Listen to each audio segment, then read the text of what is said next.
আমি মানুষটা একটু অন্যরকম। খুব ছোট ছোট বিষয়ে আমি অনেক হার্ট হই। আমি কি চাই, কেন চাই তা কাউকে বোঝাতেও পারি না। কাছের মানুষের উপর অনেক বেশি প্রত্যাশা করে ফেলি আমি। ধরে নেই তারা আমাকে একসময় বুঝবে, আমার সকল ইচ্ছার মূল্য দিবে, কিন্তু এসবের কিছুই হয় না।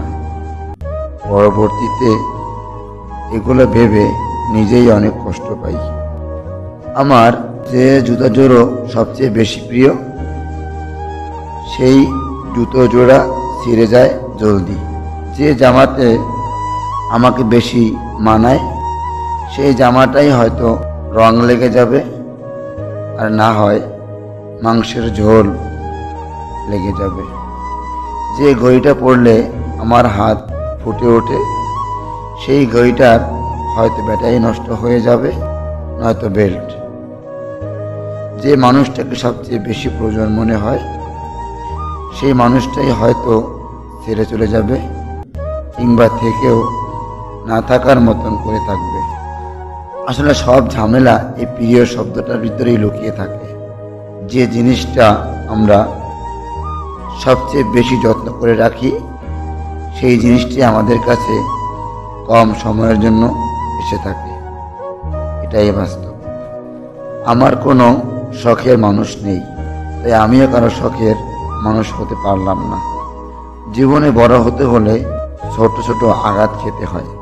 ছোট ছোট আঘাত মানুষকে বড় হতে শেখায়। একদিন মোবাইলে জমে থাকা কিছু অপ্রয়োজনীয় ফটো ডিলিট করতেছিলাম। একটা জিনিস তখন খেয়াল করলাম, ফোন বারবার জিজ্ঞেস করছিল, আর ইউ শিওর? তুমি কি প্রস্তুত? আমি তখন সত্যি অনেক অবাক হয়ে ভাবতেছিলাম, একটা মেশিনও তার স্টোরেজে থাকা ফটোর সাথে সম্পর্ক শেষ করার আগে কনফার্মেশন চাইছে, আর আমরা মেশিন চালানো মানুষগুলো কোনো সম্পর্ক শেষ করার আগে কনফার্মেশন তো দূরের কথা, একটা ইনফরমেশন পর্যন্ত দেওয়ার সৌজন্য প্রয়োজন আমরা মনে করি না। এরই নাম মানুষ।